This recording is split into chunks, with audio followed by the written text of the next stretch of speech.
réussi à endiguer cette agression barbare du Rwanda, quand ils ont appris, ils ont entendu parler du fameux deal que nous allons signer avec les États-Unis, qui n'est pas du tout un deal qui consisterait à brader les minerais de la République, mais ils se sont vraiment déployés comme jamais, comme ils ne le font pas quand il y a des causes à défendre au pays. Mais pour ça, ils se sont vraiment déployés, tous, hein, toutes catégories confondues, hein, politiciens, religieux, société civile, tout ce que vous voulez, pour essayer d'empêcher, dissuader les Américains à faire ce deal avec nous. Donc pour laisser les Congolais dans la souffrance, ce que ça veut dire. Donc c'est pour vous dire combien nous avons d'ennemis dans ce que nous faisons. Mais nous n'avons pas peur de ça. Nous avons commencé ce combat bien avant eux, pendant qu'eux, ils buvaient du petit lait. Voilà.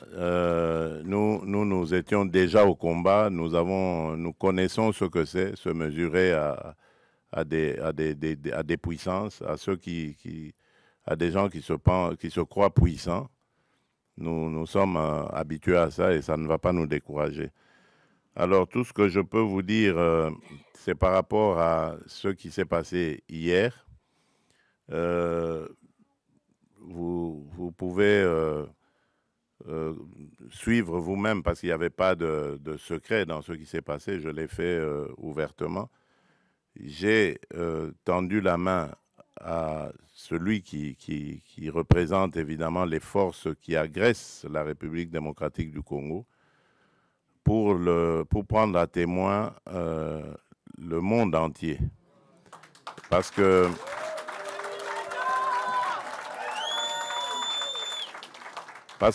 depuis un certain temps, vous ne le savez pas, c'est des batailles qui se passent dans les milieux diplomatiques. Vous n'êtes pas forcément toujours au courant, mais les initiés peuvent le savoir.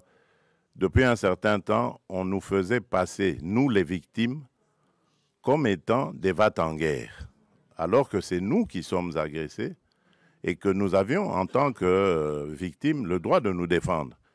Eh bien, mais dans ce droit que nous exercions de nous défendre, on commençait à vouloir nous présenter comme des gens qui ne voulaient pas la paix, qui voulaient la guerre. Et donc, moi, j'ai voulu montrer au monde entier que ce n'était pas vrai, que nous sommes les premiers à vouloir la paix. Et puisque nous voulons cette paix, ben, je tends la main maintenant pour dire, OK, alors, puisque vous dites que c'est nous qui voulions la guerre, ben maintenant, je dis, nous voulons la paix, alors répondez à cela. Et vous avez vous-même suivi la réponse. Voilà. Donc, c'est pour vous dire que nous avons réussi à démasquer, évidemment, ceux qui se cachaient derrière cette manipulation. Et je vous dis que cette manipulation, elle va jusqu'à l'intérieur du pays. Tous ceux qui parlent de dialogue et tout ça, qui présentent aussi à leur manière les choses en disant, voilà, on ne veut pas du dialogue. Oui, on ne veut pas de ce dialogue-là. Oui. Celui-là, on n'en veut pas. On veut d'un dialogue entre Congolais qui sont tous contre cette agression. La seule chose que je demande à ces gens qui veulent le dialogue, c'est d'abord de condamner l'agresseur, de le nommer clairement et de le condamner. Et là, alors, on va dire, ce sont des patriotes qui peuvent se mettre à nos côtés pour parler dialogue. On ne parle pas dialogue avec des émissaires des agresseurs, qui d'ailleurs, quand ils arrivent à la table des discussions, parlent que d'intérêts des agresseurs. Ils ne parlent pas d'intérêts des intérêts des Congolais. Il n'y a rien qui concerne les Congolais.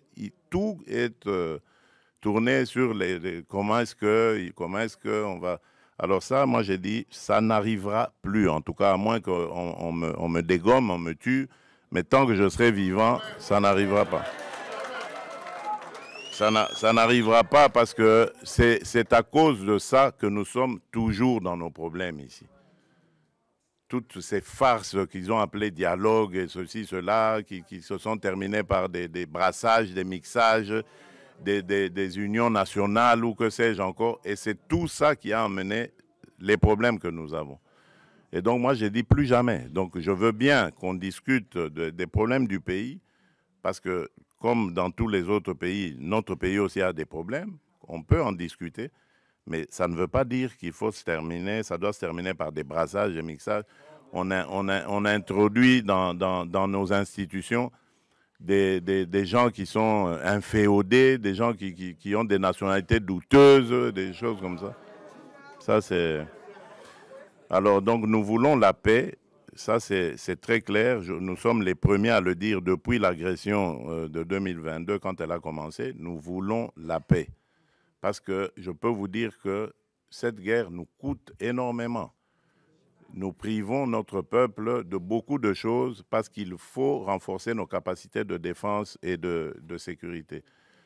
Et si on peut éviter cela et consacrer quand même ce peu de ressources à continuer à développer le social du peuple, les infrastructures, l'agriculture et tout ça, mais je signe des deux mains. Donc c'est pour ça que je dis, la paix, je la veux de tout cœur, mais pas à n'importe quel prix, pas une paix factice qui va encore nous rejeter, nous remettre dans les travers du passé et encore nous amener des problèmes et des victimes innocentes dans notre pays. Donc c'est ça que je tenais à vous dire. Laissez parler les aigris, les ignorants, laissez-les parler. Nous savons ce que nous faisons et je peux vous garantir qu'à aucun moment je ne trahirai mon pays ni mon peuple. Et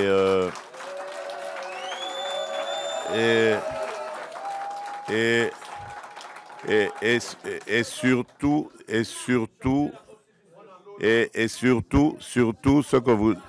ce que vous devez savoir, faire la paix, ce n'est pas une faiblesse. Voilà. Et croyez-moi, je suis très très loin d'être faible. Voilà. Je crois que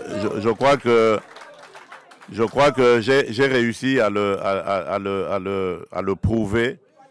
J'ai réussi à le prouver à plusieurs reprises. Si aujourd'hui on parle sanctions, si aujourd'hui on parle dialogue, médiation, que ce soit africaine ou autre, américaine et qatari, je crois que c'est grâce quelque part à ce que j'ai aussi fait, ne fût-ce qu'un peu. Donc ce n'est pas du tout une faiblesse, au contraire, c'est une noblesse de savoir faire la paix des braves.